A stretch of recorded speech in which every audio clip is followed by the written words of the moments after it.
transition pictures for a rapper called Tupac Shakur, who died in 1996 at the age of 25.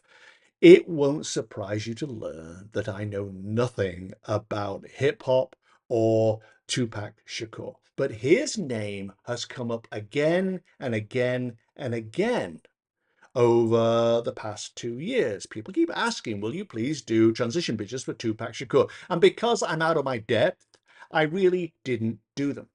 But the other day, the request came in twice, and I'd gone for lunch somewhere. And you know how when you order food, they give you a little thing to take to your table so they know where to deliver the food to. I went and sat down with the thing they gave me, and look what was on the top of it. A picture of Tupac Shakur. I took that as my sign to do it, and these are some of the weirdest pictures I have ever seen.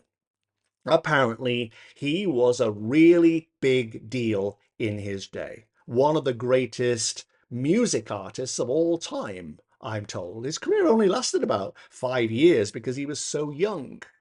But he had come from an incredibly troubled background. His mother was a drug addict. Both parents were part of the Black Panther movement, but his entire family seemed to have criminal elements and convictions and charges level. I think his mother had something like 150 charges against her at one point. She was acquitted, but that sort of atmosphere can't be good for a child. He, though, by contrast, attended a school for the performing arts, learning poetry and Shakespeare and ballet. And then when he emerged, he went into music, which was no surprise. But although he's incredibly successful almost right out of the gate, he had a lot of trouble as well. He got into a war. I don't even understand this, but there's some kind of war went on between West Coast rappers, because he was based in San Francisco, and East Coast rappers in New York. I'm not quite sure why they were warring, but they were. He was shot multiple times in New York, recovered from that, but then went to prison on sexual assault charges. In 1996, he was in Vegas in a car at traffic lights, and a limousine pulls up and somebody shoots him. Only this week has it been revealed that the police have a suspect. So many people have asked me, will I do this guy? And I finally relented. But really, really interesting, if somewhat nightmarish pictures.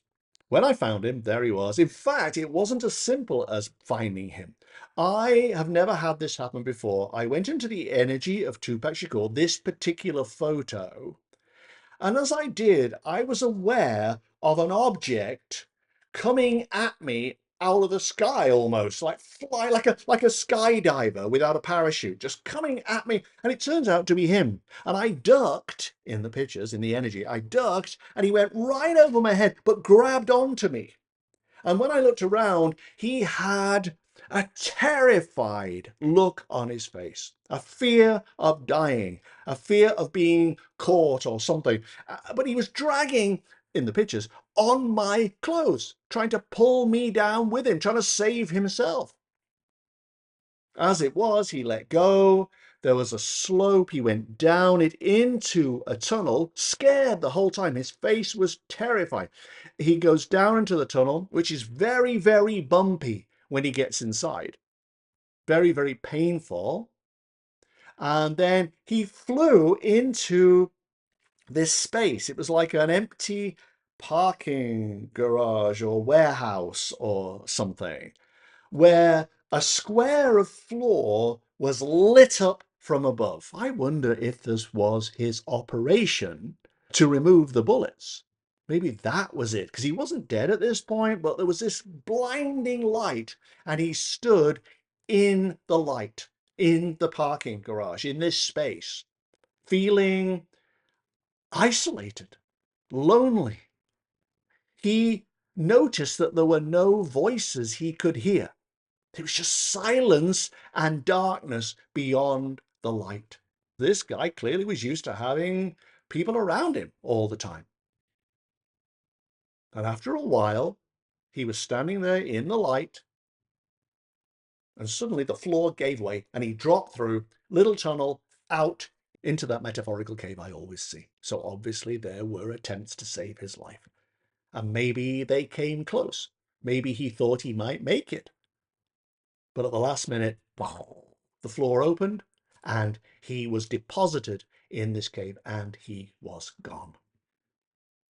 What I could see as he lay on the ground, this metaphorical ground, on the ground, were these enormous balloons, a bit like those twisty balloons you get at parties, but blown up into parade size, just floating around this cave.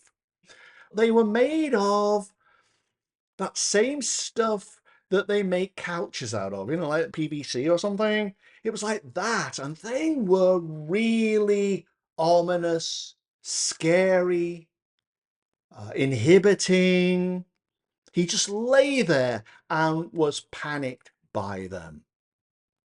I had no idea at this point what those were. I found out later, but I had no idea. As it is, he decided that he had to just bypass them. And he went under them, rushed by, and into the tunnel at the far side. Halfway up the tunnel, this tunnel is always there. It usually leads to the light at the top where people ascend. This tunnel, halfway up, had an opening with light inside it. He goes to the opening and looks up, and it's actually an elevator shaft. And it has more of these oversized balloons, these kind of people, floating people in the shaft. The elevator has stopped at a certain point and isn't moving. And all he did was stand there and watch these ominous, oversized, floating balloon people. It's very, very strange. But then I had this idea of what they might be. And I left him there. I went back down the tunnel to where the other floating balloon people were. And I suddenly thought, I know what this is. These are problems that went unsolved, grievances that were never addressed, issues that had grown out of proportion that he wished he had tackled while he had the chance, while he was in form. But he hadn't, and they were still haunting him. At 25 years old, you think you have a lifetime to sort it out. You don't imagine that you're going to be dragged out of form and left with those issues outstanding. But this is what these were. He had given too much energy to things that really were trivial. And having done so, he hadn't resolved them. So he went to his grave as such with these issues outstanding.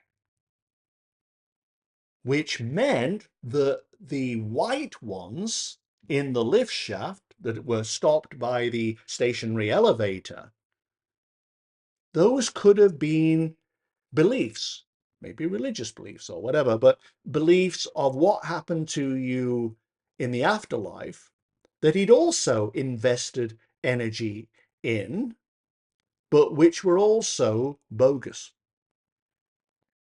And that's why the shaft was blocked. That's not how you get to heaven. He continued walking up this tunnel. At the top, there was a dome like I always see, but it's very small. It wasn't like the normal impressive light that almost blinds you when you get to it. It was just a small, modest dome. But when I looked up, there was a tower. It's rather like being in the inside of one of those drill platforms. Or have you ever been to Paris and stood under the Eiffel Tower and looked up and seen this massive structure above you? It was a bit like he was standing under that. It just went up and up and up and up, but it was all dark, all worrying. I think this was his belief of what happens to you in the afterlife if you have led the kind of mortal life that he had. It was a misbelief. It wasn't right, but this is what he thought happened.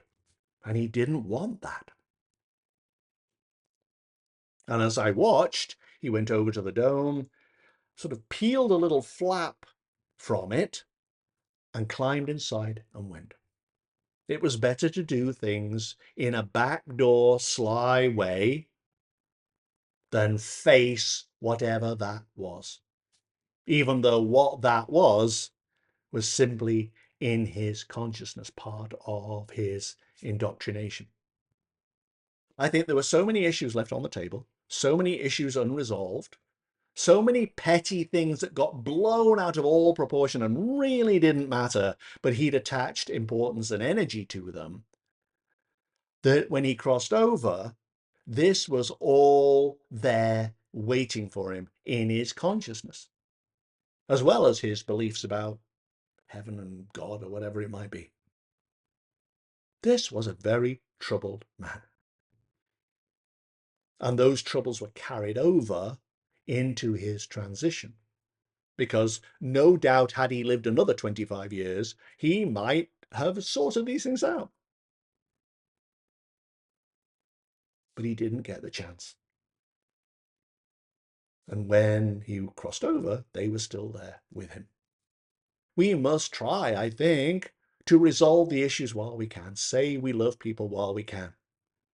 Remove hatred, prejudice, discrimination, grudges, whatever, while we can. Because who knows? A year from now, these things will be outstanding and we won't have the chance to do it. It's like, be kind, be loving, say nice things to people, resolve differences, because in the greater picture, they don't matter. And I think that's what Tupac Shakur learned, regrettably too late.